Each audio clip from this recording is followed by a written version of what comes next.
Well, have you always wanted to run a 5K? Well, maybe you aspire to be a marathon runner. But where do you begin? With the Philadelphia Marathon just days away now, we thought we'd get some advice from an expert. Joining us now is Dr. Stephen Cohen, the Marathon Medical Director at Rothman Institute, sports medicine surgeon. Doc, good to see you. Good to see you. Welcome, welcome. Tell us, first of all, where does someone begin? Let's get started with the first-time runner. Where do you start? Well, the first thing you'd really want to do is make sure you see your physician first to make Bingo. sure that you have that you don't have any issues with regard to your medical status, at risk for heart problems, lung problems. After you've been cleared by your medical doctor, then you really want to go ahead and start your activity and get ready to start running. What type of training do you recommend? And I'm sure footwear might be an issue as well. Sure. Well, the first thing is to get new shoes that are appropriately fit for your feet. You also want to start with a program, and there's many programs out available on the internet and books that are written. You really want to start out with about a half hour, 2 times a week of walking and running and jogging. And build up? And build up Okay. over time. And it really can take, about, for the novice runner or for the beginner runner, almost 6 to 9 months to really train for a marathon. Really?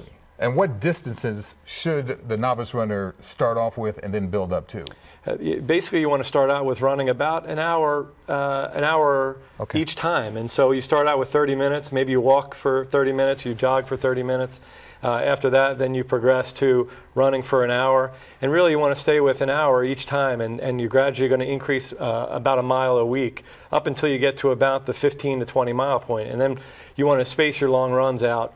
You don't want to do them. You don't want to do a 20-mile run every week because Right. then your body's going to break down from that. Speaking of breaking down, when do you know it's time to cut back? Was it the shins, or tell me about some instances where you should back down when it comes to pain? Right. Some of the most common injuries are shin splints, like you mentioned, problems with your feet, like you said, problems with poor shoe wear, stress fractures that can occur in the hips, the knees, and the ankle. I think when you start to experience pain, you need to figure out why you're having that pain. Are you overtraining? Did you start too early? Good point. Did you go too quickly, too fast? And so, that's why you want to have that 4 to 6 month time period, so that way when you do have these little bumps along the road, you can adjust for them and then get back to your training. We have about 10 seconds left. What advice for runners right now that are going to be participating? What should they be doing right now? Sure. The most important thing is get a good night's sleep for the Thursday and Friday night. You want a carbohydrate load for the 2 or 3 days prior to that. Get a good night's rest, get a good breakfast before the race. Do you run? I don't. Me either. Come on, man.